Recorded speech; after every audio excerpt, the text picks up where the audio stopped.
Bonjour à tous et bienvenue sur ce nouvel épisode du podcast Les archives de notre héritage. Aujourd'hui, j'ai le plaisir de recevoir, je pourrais dire un peu mes collègues.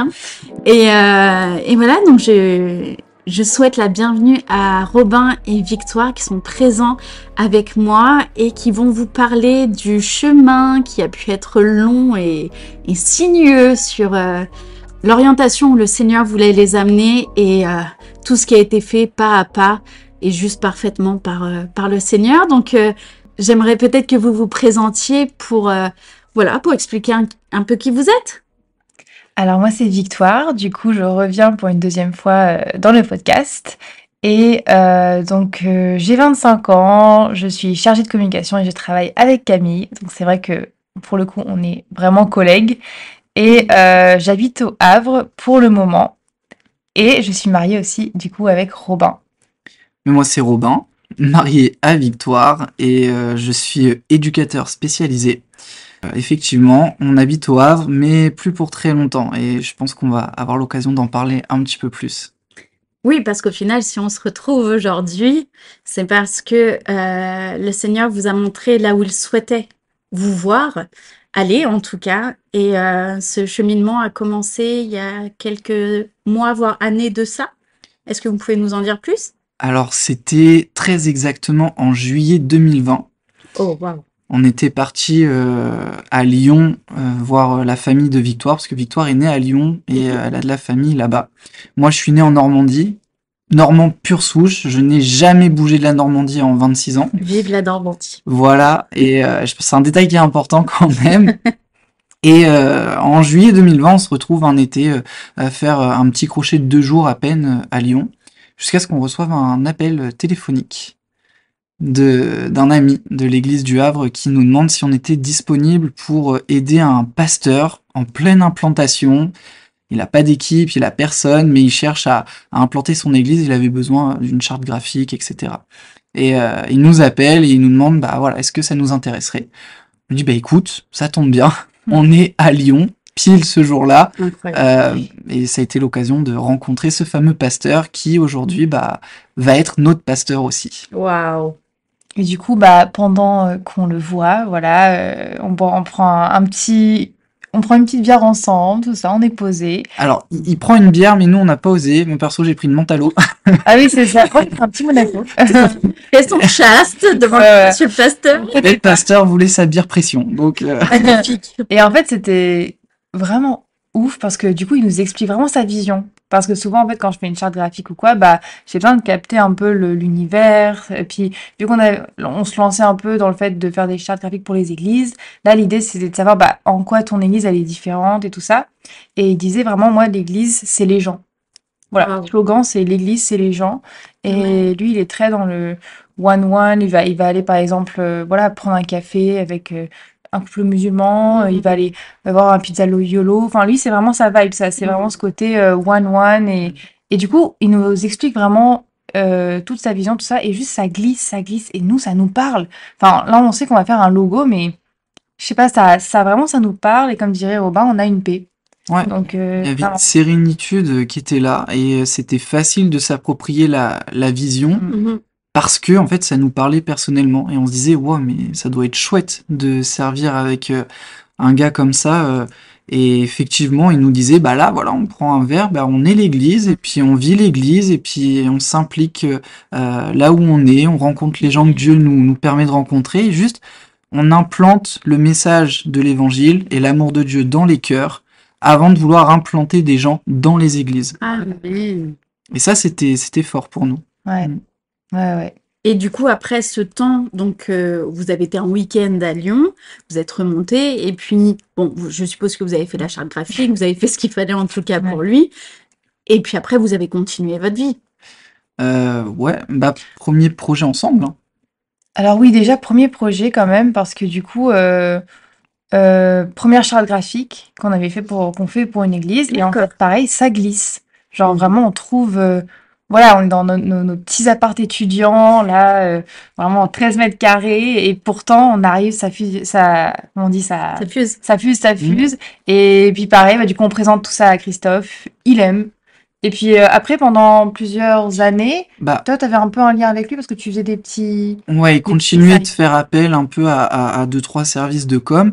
Mais en Ouais. fait, c'est là que c'est doublement incroyable, c'est que ça nous a lancé dans la relation avec Christophe. Et Mm. puis, du coup, on a pu vraiment rester en connexion ensemble. Mm. Et nous, ça nous a permis aussi de se dire, eh ben, pourquoi pas travailler plus souvent ensemble Ouais. pour les églises. Et en fait, bah, c'est ce qu'on est en train de faire d'une certaine manière aujourd'hui et de concrétiser. Donc, en fait, ça a été le point de départ de deux choses. Une rencontre avec notre futur pasteur et en même temps une voie professionnelle future qu'on est en train d'étoffer ensemble en ce moment, quoi. C'est super intéressant et ce qu'il faut aussi de se dire, c'est que donc vous avez vécu ce temps-là, il y a ce lien qui est là. Oui, vous êtes intéressé, il y a quelque chose, mais il n'y a rien qui se passe, en tout cas, dans votre cœur. Alors, je sais que Victoire, plusieurs fois, m'a dit, je sais qu'on a, on doit bouger, mais je sais pas où, je sais pas quand, je sais pas comment, mais elle avait dans son cœur je veux partir du Havre. Je me souviens, il y a quelques temps de ça, en tout cas, c'était vraiment quelque chose de fort. Et du coup, qu'est-ce qui s'est passé entre le moment d'aujourd'hui et ce que l'on sait et ce temps où il y a eu ces échanges avec ce pasteur? Est-ce qu'il y a eu d'autres voies qui se sont ouvertes pour partir ailleurs? Oui, parce que c'est vrai qu'il y a eu quand même un tournant qui a favorisé un peu qui a tracé vraiment le chemin aussi. Mhm. Et ce qui est intéressant de savoir, c'est que voilà, Dieu n'a pas parlé clairement. Et ça, c'est important de le dire d'entrée de jeu. Dieu n'a pas parlé clairement. Il n'y a pas de prophètes qui sont venus nous voir. Il n'y a pas de. Enfin voilà.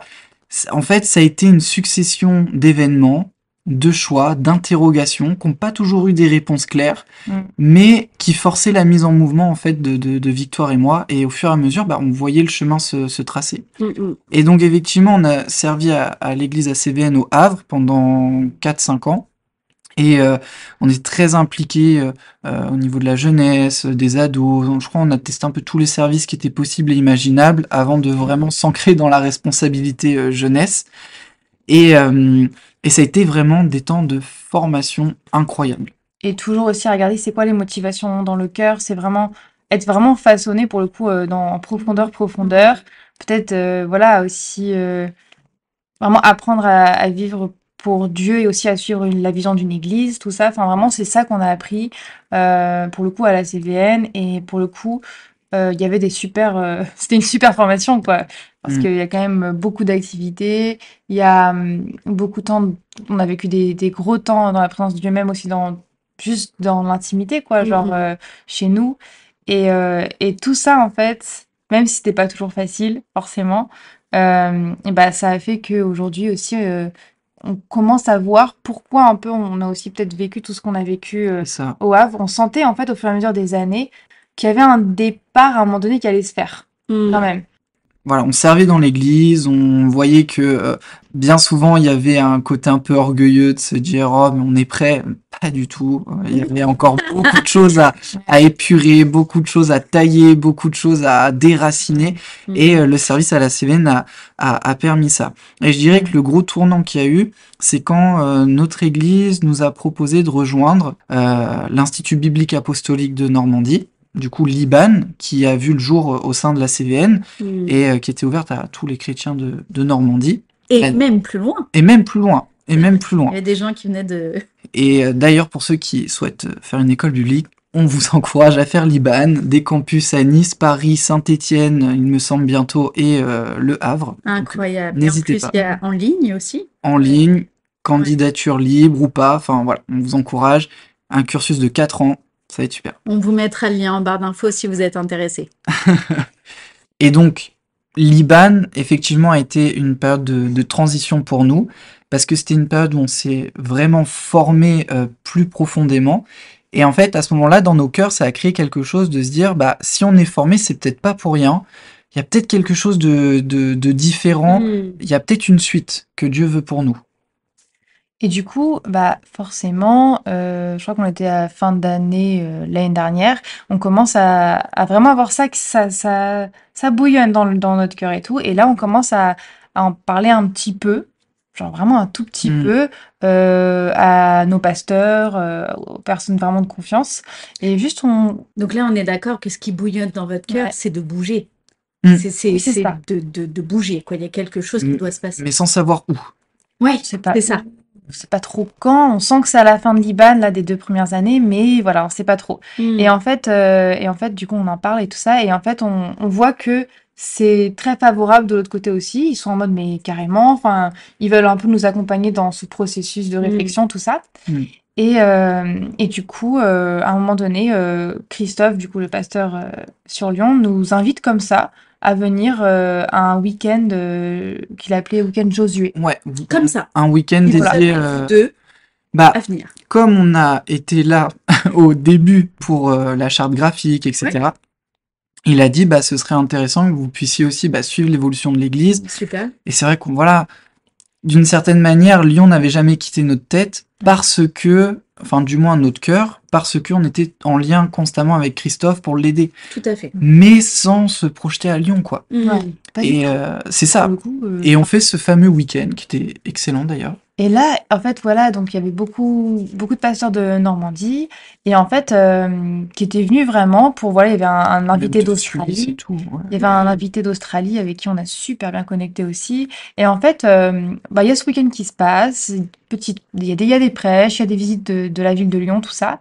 Et je sais pas, un peu pour la première fois avec Robin, on marche dans les rues et on sent un truc. Je sais pas comment l'expliquer, mais il y a un truc qui se passe. Et je pourrais pas dire, ah, Dieu nous parle dans les rues. Non, mais on sent que il y a comme quelque chose qui va peut-être se vivre ici, quoi. Enfin, C'est cette même paix finalement qu'on avait Ouais. quand on travaillait avec Christophe, on l'a retrouvée en se baladant à Lyon et en étant avec tous ces gens-là parce que honnêtement, entre guillemets, il n'y avait aucune raison qu'on soit là. C'était tous des pasteurs, des enseignants, des tout ça. Ouais. C'était leur pastoral quoi, tu vois. Ouais. Et voilà, les petits jeunes, on savait pas trop pourquoi, mais on était là. on savait même pas trop à Ouais. quoi s'attendre quoi finalement. Mm. Encore une fois, ce qui est bon dans tout ce processus-là, en tout cas jusqu'à maintenant, c'était qu'il n'y avait pas de réponse claire de Dieu. Il n'y avait pas Non. il y a pas un ange qui est descendu du ciel avec une trompette en disant, ah bah voilà, vous allez faire ci, ça, ça, ça. Non. En fait, ça s'est fait naturellement. On n'a pas forcé les choses, mais en même temps, on s'est mis à l'action sur certaines choses. Enfin voilà, on était OK avec l'idée de se dire que, bah, Peut-être. peut-être qu'à la fin des 2 ans de formation, c'est le moment de partir. Il y a eu un temps quand même, pendant ce week-end-là, un peu, voilà, prière, prophétie, enfin voilà, juste, voilà, si quelqu'un a quelque chose à cœur, qu'il le dise. Et moi, je voyais vraiment un cerisier en image. Mhm. Et d'ailleurs, j'ai délivré la parole, mais je voyais un cerisier. Et en fait, je voyais vraiment que pour l'instant, il y avait comme les fleurs. Et qu'à un moment donné, après, il allait plus avoir les fleurs, mais qu'il fallait pas perdre espoir parce que du coup, les fruits arrivent. Wow. Et que les fruits allaient arriver par 2.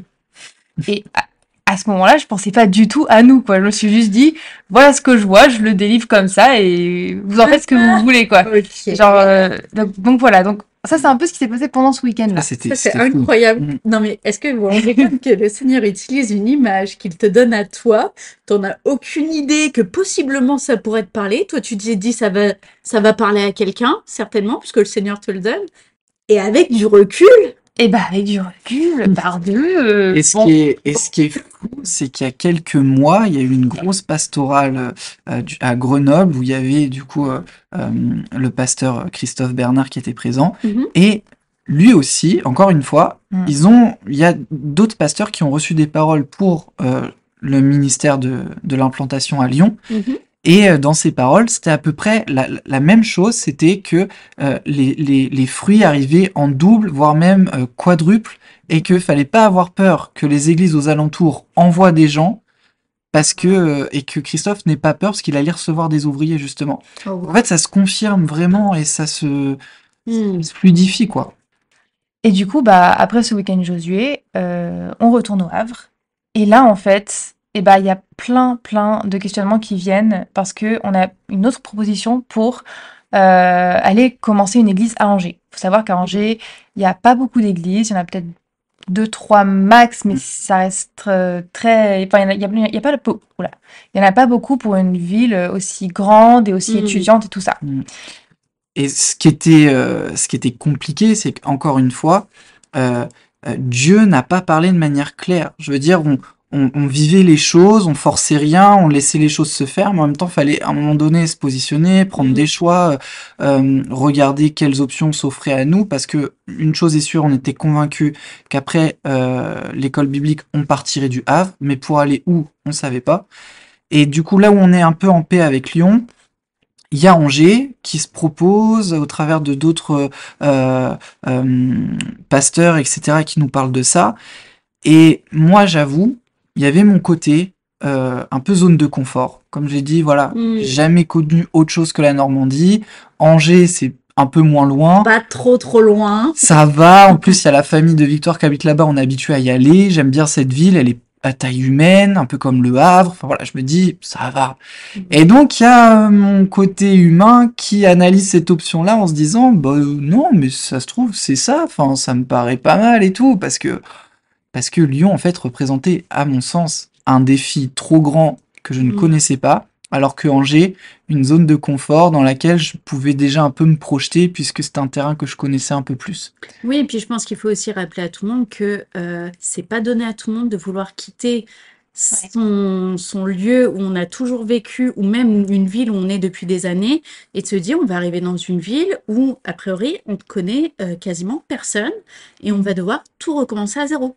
C'est un défi qui est quand même énorme, quoi. Et ce qui est ouf, c'est que, enfin, du coup, si on était allé à Angers, si on avait choisi Angers, en fait, il y avait aussi ce côté où on serait vraiment seul sur sur le territoire, dans la ville.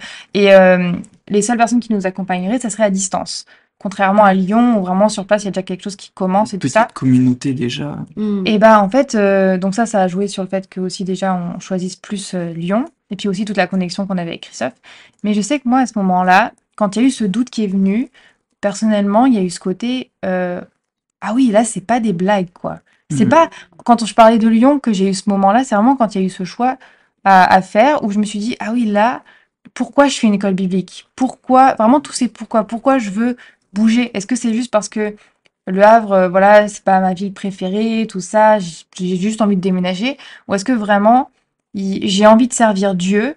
Et est-ce que je me rends compte aussi que tout ce que ça implique derrière? Et ça, vraiment, à ce moment de doute, en fait, il m'a vraiment aidé à me dire pourquoi je fais les choses. Et vraiment, ça a été hyper. Je me rappelle, on était dans le train, on était hyper confus, on repartait au Havre, et vraiment, il y avait toutes ces questions de pourquoi est-ce que je réponds à l'appel de Dieu, du moins vouloir le servir, l'implantation, tout ça. Et juste, voilà, ça m'a permis de faire mon petit chemin aussi pour après, déjà, que ce soit plus facile de choisir. Et tu te rends compte que qu'importe la raison pour laquelle il y a eu cette autre porte qui s'est ouverte, Dieu déjà, par sa grâce, a laissé le choix, mais aussi par ce doute, a permis de convaincre ton cœur de pourquoi tu faisais les choses. Et mais c'est un truc de fou. Enfin, C'était trop bon. Ah ouais, Franchement. trop. Moi, je pense à tous les... Peut-être il y a des non-chrétiens qui écoutent ce podcast et qui se disent Ouah, mais ils se sont pris la tête, là, les deux. Ok. Mais en fait, il faut bien comprendre que on blague pas avec ces choses-là. C'est-à-dire que si ça relevait de nos envies à nous, bah peut-être que moi j'aurais pu dire ah non, bah non, on va pas à Lyon, on va pas à Angers, non, on se trouve une ville qu'on aime tous les deux, où il y a du soleil, où il y a tout ça. Moi, j'aime bien Lyon. Voilà. En fait, c'est pas seulement une question de ce qu'on veut ou de ce qu'on veut pas, c'est une question de quelle est la volonté de Dieu dans nos vies. Amen. Parce qu'en tant que chrétien, eh ben, on choisit aussi de soumettre notre vie à Dieu. Et chacun de nos choix, chacune de nos initiatives, de nos entreprises, c'est pour glorifier Dieu, en fait. Amen. Et avec Victoire, on est câblé comme ça. On veut servir Dieu. C'est un beau câblage. Donc, voilà. C'est aussi vraiment la confiance aussi, parce que moi, je suis convaincue que sa volonté sera bonne pour moi, Yes. mieux que ce que moi je peux penser ou ce que je peux vouloir peut-être sur le moment. Et ça, vraiment, c'est un truc où quand on a fait ce step-là déjà, et qu'on est amené souvent à refaire et refaire dans la vie aussi C'est avec ça. Dieu, bah c'est juste ouf, parce qu'à chaque fois, on voit à quel point, ah oui, non, t'avais raison, Dieu. Ah, t'avais raison, là, ce choix-là, ok. C'est incroyable. Et encore une fois, ce processus-là, il faut pas s'attendre à ce que les paroles de Dieu soient hyper claires. Ah oui. Il y a eu une réunion de prière un mardi soir dans notre église où on était en pleine interrogation et les gens ne savaient pas. Ok, les gens, très peu de gens savaient. C'était vraiment peut-être une ou deux personnes, mais en soi, personne n'était réellement au courant des enjeux qu'il y avait dans nos pensées, dans notre cœur. Enfin voilà, on était un peu du père sur ça. Et on a une personne qui vient nous voir, les larmes aux yeux, qui nous dit, je crois que, voilà, je veux pas vous influencer, mais il y a des bonnes choses qui vous attendent à Lyon. Voilà, c'est une parole comme ça. Et on voit une autre personne à côté qui attend. Donc voilà, on finit de parler. La première personne s'en va. La deuxième vient, elle aussi, les larmes aux yeux. Elle nous dit, écoutez, je ressens un truc de vous dire que il faut pas partir du Havre.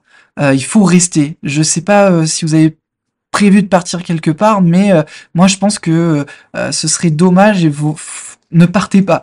Et donc du coup, Maman, la tête. en une minute. Et donc c'est là qu'en fait, encore une fois, ça se joue dans le secret, ça se joue dans le cœur. C'est comment elle est ta relation avec Dieu et comme disait Victoire, du coup, quelles sont les motivations du cœur. Si c'est pour réaliser des buts humains, tu vas calculer différemment que si c'est pour réaliser juste la volonté de Dieu et te soumettre. Seigneur, tu me veux où, pour qui, pourquoi et comment. Voilà. Ça, c'est vrai que c'était... Ouais, Ah, ça a un dû moment de quelque doute. chose Mais c'était challengeant. Ouais, j'imagine. Et en fait, pareil, ça vient te challenger aussi dans ton cœur, dans tout ça. Et en fait, donc, un peu de temps après, on sent encore Lyon, ça bouillonne. Mais pareil, là, c'est le pas de foi. Là, c'est le moment du pas de foi. Et encore une fois, les paroles, c'était un peu confus, tout ça. Donc, le pas de foi. Et en fait, j'ai pu au centre évangélique. Donc, c'est un salon chrétien, pour ceux qui ne savent pas, qui a lieu normalement tous les ans. Oui. Voilà. Donc, avec Camille, on est chargé, donc elle de l'événement et moi plus de la com. Et du coup, pendant ce centre évangélique, il y a Vincent Corbière, qui est déjà passé sur ce podcast aussi, Ouais, qui c'est vrai. a un peu le même, enfin, ils ont quand même un parcours de vie qui est un peu similaire dans le sens où ils sont partis du Havre pour aller à Bordeaux. Et pareil, eux, pas de foi, Ouais. plein de C'est ça. pas de foi. Oui. Et donc voilà. Et en fait, on parle à ce moment-là et tout, et eux, ils sont déjà à Bordeaux, tout ça. Et lui, enfin vraiment vraiment à fond, il vient me voir et il me dit, ah ouais, donc apparemment vous êtes un peu en projet d'aller sur Lyon, tout ça, est-ce que ça avance, tout ça? Et puis je lui dis, ouais, on n'est pas sûr, tout ça, c'est dur, on n'a pas vraiment une conviction profonde et tout. Et lui, il me parle du fait qu'à un moment donné, il a choisi en fait comme il y avait une graine qui était sur une étagère et qu'il a choisi de prendre cette graine un jour et de la planter et de voir si ça pousse. Et que c'est ce petit pas de foi qu'il fallait faire en fait. À un moment donné, arrête de passer tout le temps devant la graine, de la regarder, voilà, fais le pas de foi et tu prends la graine, tu la mets dans la terre et maintenant, voilà, t'attends et tu dis, Seigneur, on se met en route par rapport à ça. Maintenant, si c'est ta volonté que ça pousse, si c'est pas ta volonté, que ça pousse pas. Amen. Et lui, il était à fond, hein. Il était zélé, il était là, waouh, savoir ses galères, mais 3 jours de centre évangélique, Ouais. 3 jours où il était, il À nous fond. prêchait quoi. il nous prêchait, et à chaque fois hyper à fond. Et tu sentais qu'il vivait vraiment en mode, les gars, j'ai vécu ça. Ouais. C'était chaud, mais franchement, ça vaut la peine. Allez-y, vous allez marcher dans le vide, mais il y a des marches qui vont apparaître, quoi. Mm. Et nous, on était en mode, ok. Et du coup, pareil, après le centre évangélique, gros temps de prière. Et c'est là qu'on choisit tous les deux D'officialiser en Ouais. tout cas. Mais quand même, Victoire était beaucoup plus convaincue que moi. Elle a toujours fait preuve d'une foi que à chaque fois je me dis, Seigneur, tu as fait une grâce particulière à ma femme d'avoir une foi qui déplace les montagnes. Donc Femme de foi. il y a des fois je vis par procuration de ça, mais c'est pas bien. Il faut cultiver la foi de son côté, ok. Mais du coup, on arrive dans une période qui était assez compliquée pour moi personnellement, puisque d'une part il y avait Victoire qui était convaincue Mm. et moi Pas qui là d'accord. était dans le flou total. Mm. Et c'était purement de l'obéissance. On parle plus de foi, on parle plus d'émotion. Non, là, c'était de l'obéissance à Dieu, où je sentais, je crois que oui, c'est le chemin vers lequel Dieu veut que j'aille, mais j'y vais un peu à reculons, quoi. Parce que trop d'insécurité. J'allais exactement le dire. En fait, de partir, tu perdais toutes tes sécurités, en Il n'y fait. avait plus rien. J'étais déraciné. Ouais. Et alors, en plus, enfin voilà, à côté de ça, ce sera l'occasion d'en reparler à un autre moment, mais j'ai vécu plein de choses personnellement, Mm. d'autres déracinements plus spirituels, émotionnels, personnels, etc., qui font que là, j'étais en mode, Seigneur, ta zone de travail, là, si tu pouvais me laisser tranquille 5 minutes, le temps de respirer, parce que là, je suis cabossé quand même. Et en fait, dans tout ce contexte-là, on a Christophe, on a un Zoom avec lui, on lui explique. Voilà. Alors, avant ça, on a vu notre pasteur, on lui ouvre notre cœur, il est au taquet, il dit, moi, je trouve que ça vous correspond, on va prier, mais pour moi, ça me paraît être super. Du coup, on fait un Zoom avec Christophe et sa femme Maria, on leur explique, pareil, réjoui, en mode, c'est pas trop tôt, on attendait que ça, voilà. Et de là, ils nous invitent à aller prêcher à Lyon, dans leur église. Donc, passer tout un week-end avec eux. Comment t'étais, toi, pendant ce week-end? Je te retourne la question. Bah moi, ça allait très bien, mais toi, du coup, Robin. J'ai râlé du début jusqu'à la fin. Sérieux? Et pardon Seigneur, mais j'étais dans une insécurité. Tout me dérangeait. J'arrivais à Lyon, non mais c'est trop grand, non mais je me sens pas à l'aise, non mais je suis pas convaincu. On était à quelques heures de prêcher, j'étais en mode, moi de toute façon je vais pas prêcher, tu prêches toute seule, moi là je suis pas dedans. C'était, là c'est... On prêchait à deux, peut-être expliquer. Oui, ouais, voilà, on prêchait tous les deux. Mais voilà, c'est important aussi d'avoir les backstage, de se rendre un peu vulnérable sur ça, parce qu'on est humain. Mais ouais, on est humain, et moi j'aimerais avoir un discours qui vous dit Dieu a ouvert les portes, les écluses des cieux sont ouvertes, il s'est passé ça, il y a eu la puissance, le feu. Non, pas du tout. Il y a eu des craintes humaines, il y a eu des galères humaines, du doute, de la peur, des colères. D'ailleurs, ce qui est hyper intéressant, c'est que Dieu nous avait donné le thème de la prêche qui s'appelait donc zone grise. Quand tout n'est pas tout blanc, mais que tout n'est pas tout noir. Et que des fois avec Dieu, on est dans des moments de zone grise. Yes. Et en fait, on leur a dit, clairement, nous, on vit ça. Parce qu'on sent un appel à Lyon, mais par la foi. Et là, c'était une zone grise. Et on a prêché sur la zone grise aussi. Et du coup, voilà. Gros big up à La Chapelle qui avait fait une série qui parlait des zones grises. Ça nous a inspiré. Et du coup, c'est vrai que dans le contexte dans lequel on vivait, c'était vraiment ça, quoi. Et la prêche se fait. Ça se passe super bien. Et on a pu connecter avec les gens. Et ça m'a rassuré. Ça, en fait, clairement, quand on est un peu tiraillé comme ça, d'une certaine manière, quand en tant que chrétien, on aime dire que si c'est difficile dans ce genre de moment-là, c'est qu'il y a de l'enjeu et qu'il y a ce qu'on appelle une bataille spirituelle qui se joue, une guerre spirituelle. Et en fait, le fait d'avoir connecté après avec les jeunes, d'avoir senti tout cet accueil chaleureux, tout ce potentiel qu'il y avait à Lyon au niveau de la jeunesse, mais aussi dans l'église en elle-même, il m'a fallu quelques jours pour redescendre un peu, mais ça m'a apaisé aussi, et de là, une conviction forte est venue à mon tour. Wow, amen. Et il faut savoir que du coup, pour le coup, ce côté zone de confort, ça a été vraiment un chamboulement parce que Robin était habitué aussi depuis petit à une église très, même si c'est des petites églises, tu étais habitué à des églises assez basiques dans la forme, où le pasteur, au moins 50 membres, quoi, minimum, quoi. Et là, on arrive dans un local qui est finalement l'Ibis. L'Ibis Hotel. La salle de conférence de l'Ibis Hotel. Voilà, donc petite salle qu'il loue du coup 3 fois par mois, avec c'est quand même, ça change la manière de voir l'église aussi. Et ça, c'est vrai que pour le coup, toi, t'as été beaucoup bouleversé aussi, même dans la forme de l'église là-bas, se dire, on va vraiment arriver dans un quotidien, même dans quand t'es né dans l'église, qui change, quoi. Et d'où le fait de bien comprendre, comme on le disait au début, que finalement, avant de remplir une salle avec des gens, le but c'est de remplir les cœurs avec le message de l'évangile, en fait. Et le bâtiment, etc., le nombre qui grandit, ça c'est juste une conséquence du fait d'implanter le message de l'évangile, premièrement dans la vie des gens concrètement, quoi. Et puis ça montre aussi que l'église, finalement, qu'est-ce que c'est quand on enlève les activités, quand on enlève les services, quand on enlève, finalement, est-ce qu'on vit l'église aussi quand il n'y a pas beaucoup de gens, quand on n'a même pas de local, quand on n'a même pas de service pour les enfants, de service pour les jeunes, les ados, etc. Et tout ça, ça vient aussi nous travailler, nous, en tant que chrétiens, de se dire, mais peut-être que j'avais une conception de la vie chrétienne, une conception du service même, une conception même du ministère, mais finalement, c'est tellement plus que ce que je pensais. Ouais, c'est des questionnements qui font du bien en tout cas. Du coup, voilà, maintenant, tous les deux vraiment convaincus, on remonte au Havre, mais avec des challenges, des nouveaux challenges. C'est-à-dire que maintenant, il faut trouver un appart, il faut voir au niveau professionnel comment Oh ça là va se là. passer à Lyon, Mm. et aussi, du coup, Une petite galère Une qui n'était petite pas galère. prévue. Voilà.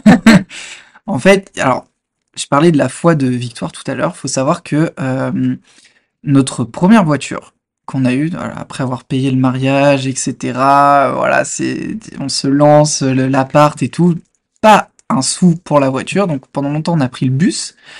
Et quand tu vas à l'église plusieurs fois par semaine, voire plusieurs fois dans la journée, Ouais. le bus, ça devient vite redondant, quoi.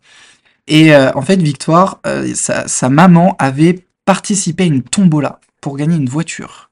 Et c'était voilà, une 60aine de personnes, on faisait gagner les voitures de fonction de l'entreprise, et la mère de Victoire dit, bah, est-ce que j'inscris votre prénom? Et Victoire dit, bah oui. Et pendant des semaines avant le tirage au sort, Victoire me disait, parce que du coup, moi je disais, ah, le bus, il faut qu'on prenne l'abonnement. Et ça. Non, mais on va avoir une voiture. Je dis, non, mais Robin, arrête de calculer comme si on n'avait pas de voiture. On va l'avoir, la voiture. Donc, pense à la voiture. Ah, comment on va faire? Les jeunes, il faut les conduire à tels événements. Mais Robin, on aura une voiture. Marcher par la foi. Je me suis dit, voilà, vas-y, c'est pour nous, tu vois, genre, Et, c'est et- bon. et ça répond vraiment à ce que le Seigneur il dit quand il dit croyez que vous l'avez déjà reçu et Non, vous mais- l'obtiendrez. Là, ouais, je t'en non, mais là, ça, c'est ma voiture. C'est ma voiture. On Non, a, en mode on a le tirage au sort. Bah, qu'est-ce qui se passe? 300 personnes quand même, hein, 300. participation. Oui, voilà, 300. J'ai dit une 60aine, non, c'est 300 personnes quasiment. Ouais. Ouais. Eh ben, on a une voiture. Qu'on gagne une tombola. Et on a le Incroyable. premier prix en plus, hein, quand même. Hein. Waouh. Donc, Quand avec 3 prix, on a le premier prix. Donc c'est cool. c'était. Et donc, cette voiture, Oui. une bénédiction. Donc, vivre ça avec le Seigneur, ça te permet que quand il y a une situation similaire qui arrive, tu te dis, bon, j'ai S'il compris. l'a fait, il peut le refaire. Voilà. Après, bien sûr, cette voiture-là, voilà, on encourage personne à aller jouer au loto. On sait que c'est pas forcément quelque chose qu'on fait en tant que chrétien, à jouer de l'argent ou quoi. Et là, d'ailleurs, il n'y avait pas d'argent en jeu du tout. Mais en tout cas, voilà, c'est comme ça que ça s'est fait pour le coup. Et on a pu voir la gloire de Dieu parce que c'était aussi sa volonté qu'on ait cette voiture, parce que elle allait bénir plein de jeunes aussi, nous bénir, plein de jeunes et voilà, et nous permettre d'avoir vraiment un moyen de transport pendant 4 ans. Voilà. Puis c'était une tombola d'entreprise, quoi. Oui. C'était les voitures de fonction de l'entreprise, parce qu'ils les changeaient, donc plutôt que de les mettre à la casse, ils se sont dit, bon, bah, on fait une tombola. D'ailleurs, c'est une très belle œuvre que de faire ça. Voilà. Donc, ceci étant dit, Ceci étant dit, quand tu vis ça avec le Seigneur, tu te dis, bon, allez, s'il y a une situation similaire qui arrive, je peux penser différemment, et puis ça va le faire. gardez la foi. Et bah, ça a pas loupé. On a gardé notre Clio pendant 3-4 ans, sauf que là, du coup, on sait qu'on va à Lyon, et Lyon, en fait, est soumis à des critères. Il y a des voitures qui ne peuvent pas rentrer dans la ville parce que trop vieilles et donc trop d'émissions de gaz, Ouais, c'est des etc. critères de pollution, c'est ça? Voilà. Mm. Et notre Clio, bah, ok, on l'a eu gratuitement, mais elle avait du vécu quand même. Mm. Donc c'était pas possible en fait d'arriver à Lyon avec cette voiture. On se prendrait des amendes tous les jours en fait, parce qu'on correspond pas aux critères. Ah, c'est fou ça. Et donc là, on est en train de se dire, mais attends, là ça veut dire qu'il faut qu'on achète une voiture. On n'a pas, c'était pas du tout prévu dans le budget. Enfin, mais vraiment pas. On va faire comment? Et Dieu est Dieu. Les Amen. grands-parents de Victoire, en fait, se séparaient de leur voiture. C'est une C3 2017. Et je donne des détails, c'est pas du voyeurisme, mais c'est pour voir que Dieu connaît toutes choses et que si ça peut vous aider à vous identifier à des situations, parce que des fois on peut se dire oui, ça arrive que aux autres. Non, en fait, c'est du quotidien, c'est du concret ce qu'on a vécu. Le garage voulait reprendre leur C3 aux alentours de 6 000, 7 000 euros. Voilà.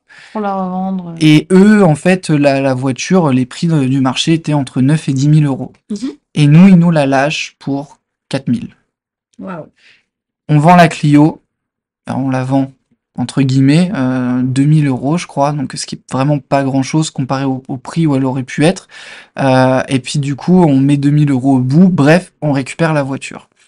Et moi, je le faisais toujours avec une arrière-pensée de me dire, quand même, on fait tout ça pour Lyon, mais est-ce que je suis convaincu à 100% finalement que c'est Lyon, vraiment? Est-ce que, Là, voilà. t'étais encore dans le... J'étais encore un peu dans le doute jusqu'à ce que, première fois qu'on voit la voiture, notre nouvelle voiture, on va pour l'essayer, on regarde la plaque d'immatriculation, elle était immatriculée 69, département du coup, De Lyon, ouais. voilà. Et juste ça, pour moi, c'était un sacré clin d'œil. Mais en fait, à la base, cette voiture appartenait à un prêtre. Et du coup, en fait, qui est aussi dans ma famille. Et du coup, c'est ça qui est drôle aussi, c'est qu'en vrai, c'était la voiture d'un prêtre. Et du coup, Non, mais c'était le porte-parole des évêques de France. Mais en tout cas, voilà, enfin, c'est quand même rigolo. Toutes ces petits clins d'œil. Ouais. Et après, voilà, on se retrouve avec la C3. Et... En fait, moi, c'est juste de me dire, je suis dans un doute, on fait tout ça pour aller à Lyon, mais est-ce que vraiment on va aller à Lyon? On arrive, la voiture est immatriculée pour Lyon, genre tout est prêt, tout est... Dieu est en mode, les gars, même votre immatriculation, en fait, elle est prophétique. Quoi. Donc, Incroyable. donc ça paraît être un détail, mais c'était important de raconter ça parce que on expérimente Dieu dans toutes les sphères et on n'est pas en train de prêcher un évangile de prospérité ou quoi que ce soit, mais juste de prêcher que Dieu est un Père parfait qui prend soin de ses enfants dans tous leurs besoins, dans toutes les sphères. Il n'y a pas de choses trop petites ou trop insignifiantes pour que Dieu y prête attention et nous accompagne en fait. Et dans les moindres détails. Et dans les moindres détails. Et ça, deuxième partie, du coup, gros stress de ma part. Même, voilà, c'est fou, hein. Dieu nous montre qu'il nous permet d'avoir une voiture, et pourtant, le cœur humain, des fois, les craintes humaines prennent le dessus. Et personnellement, moi, ma crainte, c'était vraiment l'appartement. Je me souviens te voir, mais dans des états pas possibles, parce que déjà, tu trouvais pas d'appartement, ni au bon prix, ni au bon endroit. Et en fait, pourquoi? Parce que tout le monde, quasiment autour de nous disait, mais les gars, se loger à Lyon, grosse blague. Ouais. Et c'est vrai que, pour le coup, les prix étaient super chers. On voyait, c'était beaucoup aussi, les petits prix, les prix un peu plus abordables, c'était vraiment excentré. Et pareil, nous, pour le coup, on avait vraiment aussi un peu ce côté de rêveur. On avait des rêves, on vous disait, ok, ce serait quand même ouf si l'appart était en plein centre. Un peu vraiment des soupirs, mode Seigneur, vraiment, des choses qui étaient là. La liste, la fameuse liste, Seigneur, si c'est possible, un appart. Voilà. Et du coup, mais lorsque j'étais sur le Bon Coin et tout ça, et tu m'avais d'ailleurs aidé et tout, et en fait, quand j'étais sur le Bon Coin, et même sur Jean Confiance, tout ça, je sentais Dieu qui me disait, ça sera pas là. Ça sera pas à travers ça. Mais voilà, j'allais quand même dessus de temps en temps. On fait la part des choses. Et là, je tombe sur un appart et vraiment, je suis en mode, oh Seigneur, ça, mais waouh, j'aime trop. C'était vraiment, il était en plein centre. Alors, il était assez petit, c'est un 50 mètres carrés, mais super bien agencé. Et puis, je me disais, oh, si on a un 50 mètres carrés, c'est déjà bien. Petite cuisine, un T2, parquet, moulure, vraiment trop beau, quoi. Et je me suis dit, 1300 €, c'est beaucoup, tous les mois. Et du coup, voilà, donc je regarde longtemps l'appartement, je regarde les photos et juste, je rêve un peu, mais je me dis, vas-y, stop, tu te fais du mal. Et du coup, j'arrête et le temps passe. Et en fait, à un moment donné, je prie et je dis, Seigneur, est-ce que tu peux, juste, voilà, tu vois que l'appart, c'est vraiment important pour moi, est-ce que tu peux juste me parler un peu par rapport à l'appart? Voilà, juste dans la prière, quoi. Et là, je le vois en train de me montrer un parquet avec beaucoup de lumière. C'est vraiment ça, c'est vraiment parquet, lumière que je vois vraiment en train de prier. Voilà, il y a ça qui vient dans mon esprit. Et 3-4 jours après, on va à Lyon parce qu'en fait, mon grand-père allait recevoir la Légion d'honneur. Et en fait, on y va et là, il y a un de mes oncles qui vient nous voir et qui nous dit « Alors, comme ça, vous cherchez un appart sur Lyon ?» Et genre, nous on est en mode oui, ok. Il dit oui, je parlais à ta maman Victoire. Elle m'a dit que vous cherchez un appart. Moi, je pars là en août, début août, parce que je suis propriétaire de cet immeuble et cet appartement-là. J'ai besoin d'un locataire en fait. Je le mets en location. Je le mets en location. La vache. Le truc de fou, quoi. Waouh. Et lui, il partait vivre dans une autre maison et tout ça. Et en fait, et nous, on nous dit, non, mais c'est un truc de fou parce que nous, on a prévu de venir. Il part en fait. Nous, c'était pile la bonne date. Il partait en août. Ouais. Nous, on arrivait en août. C'était important Incroyable. pour nous d'arriver début août. Et puis, du coup, il a dit, oui, moi, de toute façon, je peux pas vous accueillir avant début août. Donc, allez-y, quoi. Incroyable. Et pareil, même, il fallait vraiment qu'on sache parce qu'il fallait rendre l'appartement ici. Bien Enfin, sûr. vraiment, c'est un truc de fou. T'as le préavis, tout ça. Et là, il me dit, oui, vous allez voir, c'est un appart vraiment dans le centre-ville. Waouh. C'est un 60 mètres carrés, Ok. parquet. Ah, Et le premier truc qu'il dit aussi, Le premier critère qu'il nous dit, c'est hyper lumineux. Vous allez voir, c'est hyper lumineux et c'est voilà. les frissons. Et vraiment, et moi je suis en mode, attends, parce que Dieu, il m'a dit qu'il y avait du parquet, que c'était lumineux. C'est les deux seuls trucs qu'il m'a dit. Et là, il est en train de tout confirmer, genre 3 jours après, à travers mon oncle. Waouh. Et genre vraiment la dinguerie. Et pareil, il a dit que on allait pouvoir s'arranger un peu au niveau prix, tout ça. Et pas de frais d'agence, etc. Enfin, on passe pas par les agences Tout immobilières, à pas fait. de toute la paperasse administrative, etc. Enfin, c'était incroyable et Dieu est bon parce que moi, il connaît mes insécurités, que c'est dur de sortir un peu de ma zone de confort, etc. Et juste le fait que ça se fasse dans un cadre familial, que je vois la personne, qu'on discute, qu'ils nous envoie les photos, etc. Je me dis, mais ok Seigneur, tu aplanis les sentiers. Hmm. Et ça, c'est juste trop bon. Et encore une fois, il n'y a pas de mérite à tout ça. Enfin, je veux dire, c'est Dieu, il permet des choses. C'est pas forcément pour notre bien tout le temps entre guillemets, mais c'est aussi pour se glorifier lui. Ouais. Et c'est ça qu'il faut pas perdre de vue, c'est que quand on raconte tout ça, en fait, le but c'est que Dieu soit glorifié et qu'on puisse vous aider à comprendre et à entendre que quand Dieu a un plan, comme l'a dit Christophe, en fait, Dieu se pourvoit lui-même. Il pourvoit pour lui-même, il pourvoit pour son plan. Nous, on a juste à être des outils et être malléables entre ses mains, quoi. Et après, Et puis, Dieu aime ses enfants, j'aimerais rajouter, parce que c'est juste ouf de voir à quel point les soupirs que j'avais vraiment aussi, des détails finalement, et Dieu est un Dieu de détails et il se soucie aussi de ses enfants et du bien-être de ses enfants, et c'est juste ouf de voir aussi le Père, quoi, le Père qui est là, enfin, vraiment, on a encore découvert qui était Dieu aussi par rapport à tout ce qu'on vivait, quoi. Oui, c'est ça. Et puis, comme des enfants, vous avez demandé à votre papa, alors moi, j'aimerais bien un appart avec du parquet, des moulures, qui soit lumineux, que machin. Et en fait, tu fais ta liste. Et ta liste, c'est pas quelque chose qui est mauvais parce que Dieu attend qu'on exprime aussi nos désirs. Forcément, il donnera comme lui le veut, mais il entend. Et franchement, pour avoir fait ça plusieurs fois avec le Seigneur dans des cas où voilà, c'était Seigneur, j'aimerais tellement avoir ça. Et forcément, c'est des choses aussi qui vont dans la volonté de Dieu, bien sûr. Hein. Si on demande des choses qui sont pas à la volonté de Dieu, il le fera pas, ça va de soi. Mais comme un père a envie de faire plaisir à ses enfants, mais il donnerait tout en fait. c'est Jésus qui dit ça hein, dans les évangiles quand il parle des pères terrestres, quand leurs enfants disent j'ai faim, il dit vous leur donnez du pain, pas des cailloux. Ouais. À plus forte raison, si vous aussi méchants que vous êtes, vous donnez ce que vos enfants demandent, vous leur donnez ce qu'ils vous demandent, à combien plus forte raison le père ne va pas lui pourvoir de la meilleure des manières pour ses enfants, quoi. Amen. Et ça c'est fort, c'est vraiment fort. Waouh. Et donc là, au final, donc vous avez eu cette information sur l'appartement il y a combien de temps maintenant? Ça fait peut-être 2 mois, un truc À comme peine, ça. ouais. À peine. Et Ouais. vous partez quand? Le 2 août, on remet les clés de Ici. notre appartement au Havre. Donc dans 1 mois et demi. Ouais. C'est ça. Donc tout s'est fait quand même dans un laps de temps parfait. C'est Et ça. en fait, enfin, c'est ce qu'il nous disait Christophe, et c'est ce qu'on on en parle beaucoup, c'est en fait les moments où il y aura peut-être des doutes.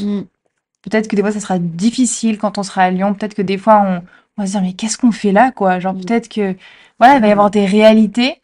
En fait, on pourra se dire, même réécouter ce podcast Exactement. et se dire mais Dieu en fait, il est trop fort. Dieu a agi et c'est juste incroyable. Et entre parenthèses, moi je vais pouvoir continuer donc à travailler à mi-temps donc en télétravail donc à Lyon. Oui, c'est une vraie grâce. C'est une grâce. Et puis après, par rapport aux clients, pareil, on a déjà vu des petits clins d'œil de Dieu à Lyon, donc c'est fou. Et Robin, Là, c'est prochaine surprise de Dieu, c'est par rapport au travail. Voilà. Donc là, pour le moment, j'ai postulé dans plein d'endroits à Lyon, j'ai toujours pas eu de réponse. Mais encore une fois, plus tu vis des choses comme ça avec Dieu, plus tu commences à capter un peu comment Dieu fonctionne avec toi et toi avec lui. C'est ça. Et je sais que Dieu va répondre. Amen. Je connais pas sa réponse, mais je sais qu'il va répondre. Mm. Et comme pour tout ce processus depuis le début jusqu'à la fin, Dieu, il se plaît parfois à être assez discret, à être nuancé d'une certaine manière, parce que ça doit nous pousser à le chercher davantage. Amen. Et ça, en fait, l'idée, c'est pas de me braquer, de me dire, ouais, très bien, on a une voiture, on a un appart, mais j'ai pas de travail. Tant que j'ai pas de travail, je bouge pas. Non, c'est du coup de le chercher encore plus, d'être encore plus à son écoute et à dire, waouh, qu'est-ce que t'as prévu? Comment on fait? Parce que là, dans 1 mois et demi, j'ai hâte de voir ton plan. Je veux pas être dans la prophétie, mais il se peut aussi que tu partes et que tu n'aies pas de travail. Et ça aussi, tout à fait. Et c'est là où aussi le Seigneur t'attend peut-être dans sa foi, dans ta foi, pardon, dans le dire jusqu'à quand tu vas et jusqu'à où tu vas me faire confiance. Mais tu l'as dit justement, il va répondre et il va donner. Et ça, c'est une conviction certaine. C'est ça. Et si Vas-y. Si je peux rajouter un petit truc aussi par rapport à l'appart, ce qui est ouf, c'est que, en fait, Robin, si on avait essayé de commencer à chercher un appart sur Lyon, en fait, avec l'état actuel de notre situation de travail, à tous les deux, Pôle emploi plus mi-temps, et du coup, tous mes clients du Havre ne suivent pas. En fait, on aurait été vraiment en galère, quoi. Et On aurait je pense été blacklisté. Blacklisté, personne n'aurait même regardé notre dossier, je pense. Ouais. Et c'est là où on a cette grâce de se dire, mais Dieu, même ça, il l'a prévu, en fait. Alors, donc, franchement, incroyable. Donc voilà. Et effectivement, arriver à Lyon sans travail, c'est possible, mais c'est Dieu qui permet ça. C'est pour une bonne raison. Après, voilà, on ne sait pas ce que Dieu va prévoir, mais on sait qu'il y a quelque chose de prévu. Amen. Voilà. Ah ouais, et puis ça va être vraiment quelque chose de très très grand. C'est une histoire qui reste un peu en suspens, dans le sens où il y a toute une suite à Lyon. Amen. J'espère qu'on aura la suite. Ouais. C'est vrai que là, c'est pas définitif. On est aux prémices de l'œuvre de Dieu. Et let's go. On va voir quelle est la suite. Mais bon, il n'y a pas besoin de connaître tout l'accomplissement pour déjà commencer à témoigner de ce que Dieu a déjà fait. C'est vrai. Et puis, ce qu'il faut se dire, c'est que généralement, pour Dieu, ce qui compte, c'est pas l'arrivée, c'est le chemin. Yes. Parce que c'est pendant tout le chemin qu'en fait, on s'accroche à lui et qu'on apprend à le connaître. Yes. Et à l'arrivée, j'ai envie de dire, peut-être que même l'arrivée, ça sera juste sur notre ligne morte. Tu vois, en mode, en fait, on sera toujours en chemin jusqu'à la fin. Et je voudrais juste rebondir sur quelque chose que tu as dit, et ça sera peut-être un encouragement pour les autres, vraiment dans ce que vous partagez, c'est qu'aujourd'hui, vous faites confiance à Dieu dans les moindres détails et vraiment avec toute la foi que vous avez. Et ce qui m'a vraiment interpellée, parce que j'ai déjà entendu ça, c'est qu'il y a beaucoup de gens qui me disent « Je ne sais pas comment écouter la voix de Dieu, je ne l'entends pas. » Et ils s'attendent à ce que soit le Seigneur parle verbalement, soit de recevoir des prophéties ou des paroles de connaissance ou autre. Et vous témoignez qu'en fait, non, ça ne se passe pas toujours comme ça. Pas toujours. Mais, et c'est ça qui est bon, c'est aussi, je pense, un encouragement pour toutes les personnes qui peut-être se mettent en pause parce qu'ils attendent quelque chose, alors qu'en fait, c'est tous les jours qu'il y a quelque chose. Non, il faut pas tout mettre en stand-by parce qu'on n'a pas de réponse claire de Dieu. Le silence de Dieu est une réponse de sa part pour nous. Et ce qui compte, en tout cas, ce que j'ai pu observer dans notre processus à nous, c'est que ça nous a poussé à aller encore plus dans le lieu secret, à parler encore plus à Dieu. Et il y a un truc qui ne trompe pas et qu'il faut vraiment apprendre à cultiver, c'est cette paix en fait que Dieu nous donne. Et mine de rien, j'avais beau avoir des insécurités, des craintes, parce que voilà, quitter la zone de confort, etc. Mais il y a une chose qui était là, c'est que quand je pensais au fait d'aller à Lyon, il y avait quand même une paix. Je savais que ça allait être OK. Et toutes les circonstances extérieures démontraient que pour le moment, il y avait rien de possible. Mais quand je pensais à ça, je sentais comme les voies approuvées par Dieu, une paix, une sérénitude vraiment inexplicable, et de me dire, bon bah, allez Robin, tu travailles sur toi, tu arrêtes de t'inquiéter, t'arrêtes de te ronger les ongles, et juste tu fais confiance à cette paix que Dieu te donne, et puis on y va, on avance, on se met en action, on force pas les choses, parce que de toute façon ça marche pas, mais au moins on se met en action. Amen. Et ça, je pense que c'est vraiment ce que tout le monde doit retenir, c'est que tu ne peux pas demander à Dieu de te montrer les choses si tu n'es pas en action. Parce que, comme pour n'importe quoi, admettons, tu es en voiture, bah si tu es à l'arrêt, tu peux tourner les roues, hein. Il n'y a rien qui va se faire. À un moment, il faut appuyer sur la pédale d'accélération pour se mettre en mouvement, en fait. Et je pense que le Seigneur ne peut nous diriger que une fois qu'on est en mouvement. Et vous l'avez montré dans ce témoignage qui est incroyable, rempli de plein de péripéties, mais de choses où on voit vraiment la main qui se pose sur des miracles, hein, excusez-moi, mais votre situation, trouver un appart, cette voiture qui arrive comme ça, et surtout à chaque fois vous êtes mis, d'abord il y a une grosse part de doute, de questionnement, et à un moment donné, quand Dieu sait qu'il y a ce temps qui est passé, pouf, il répond et il donne, et parfois, la plupart du temps, au-delà de nos espérances. Bah, c'est ça. Moi, c'était de voir le au-delà de nos espérances. Et ça, c'est parti du conseil d'un bon ami qui disait, à un moment donné, les gars, arrêtez de regarder la graine et plantez-la, quoi. Allez-y. Amen. Et ça, franchement, bah, à un moment donné, on l'a fait parce qu'on voyait pas non plus des anges venir nous parler, il faut aller par-ci ou par-là. Et ça, c'était vraiment incroyable de voir à quel point Dieu était quand même dans ce geste de mettre la graine et c'est ce qui était prophétique, en fait. Tout à fait. Ouais. Et puis je pense que c'est important aussi de dire ça, mais c'est que dans tout ce processus-là, mine de rien, on a toujours partagé aux gens autour de nous de qui on attendait des conseils, etc. Voilà, on a toujours demandé aussi conseil. On n'a pas fait cavalier seul, Ouais. entre guillemets. Ouais, t'as raison. Ça a toujours été. Enfin voilà, on a eu pas mal d'entretiens avec notre pasteur, avec. Donc Camille aussi, qui nous voilà. a bien aidé aussi. C'est-à-dire que dans tout ça, on n'a pas fait non plus cavalier seul, et je pense que ça, c'est important. C'est aussi, beaucoup de gens n'ont pas la paix par rapport à certains projets. Je pense que des fois, c'est parce qu'ils font peut-être cavalier seul et ils prennent pas le temps de demander conseil à d'autres gens autour d'eux qui pourraient, non pas leur dire fais ci ou fais ça, mais être un peu une sécurité, donner des conseils, etc. Et ça, c'est quelque chose.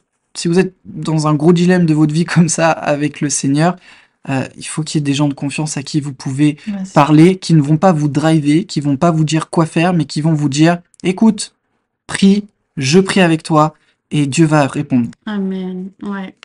Je veux vraiment vous remercier pour ce partage parce que pour moi, je trouve que c'est tellement important. Dans des temps comme ça aussi, où on a l'âge qu'on a et puis on se dit, bah ok Seigneur, comme tu dis, tu nous as formés, on a fait peut-être une école biblique ou tout simplement on a envie de servir le Seigneur, mais on ne sait pas où aller, quoi faire. Et aujourd'hui, vous avez juste démontré que, comme tu disais, vous avez juste planté la graine et vous avez juste attendu de voir si l'arbre poussait ou pas. Et là, l'arbre, j'ai envie de dire que c'est peut-être un cerisier. Et le temps des fruits arrive et peut-être des fruits par deux pour rappeler la situation. Et vraiment, je pense sincèrement qu'en fait, vous avez fait ce geste de vous mettre en mouvement. Et pour moi, clairement, c'est de l'obéissance à Dieu, ce que vous faites. Et Dieu reconnaît aussi ces enfants qui sont obéissants et il sait qu'il ne les abandonnera jamais. Peut-être même s'il y a encore quelques temps de désert à éprouver dans ce chemin-là. Mais ce qui est sûr, c'est qu'il sera toujours les racines de votre arbre. Et ça, c'est juste incroyable. Alors, juste, je voulais encore vous remercier. Merci pour toute l'amitié. Je vais essayer de pas pleurer parce que je sais que j'ai l'impression de vous dire au revoir parce que... Pas encore. Pas encore, mais je sais que dans un mois et demi, vous partez et vous m'avez été aussi d'un gros soutien dans une année qui n'a pas été facile du tout pour nous. Et voilà, je voulais vraiment vous remercier. Merci pour les personnes pour qui vous êtes, pour le cœur de serviteur que vous avez envers notre Dieu. Vous êtes des amis qui sont précieux à mes yeux et je sais que je peux parler aussi pour PA, vraiment pareil de son côté. Merci pour tout. Merci pour l'encouragement que vous donnez aux personnes qui vont écouter ce podcast et qui sont peut-être perdues et qui ne savent pas quoi faire. Et voilà, je sais que vous allez faire une œuvre très grande Amen. à Lyon, mais aussi dans la France entière. Et ouais, ben, juste merci d'avoir été là pour parler de votre témoignage. Et voilà. Bah, merci Camille de Merci. l'invitation. Merci Camille et merci parce que tu as été là aussi pendant tout le chemin, Mm. clairement, pendant tous les doutes, toutes les questions et vraiment à chaque fois femme de foi. Vraiment, tu étais une femme de foi qui m'a aussi aidée. Il y a eu plein de choses à côté de ça, mais en tout cas vraiment une amitié de malade et vraiment incroyable. Merci pour qui tu es et merci pour ce podcast. Et on vous aime. On vous aime. Nous aussi. Théa et toi, on vous aime fort. Amen. Nous aussi.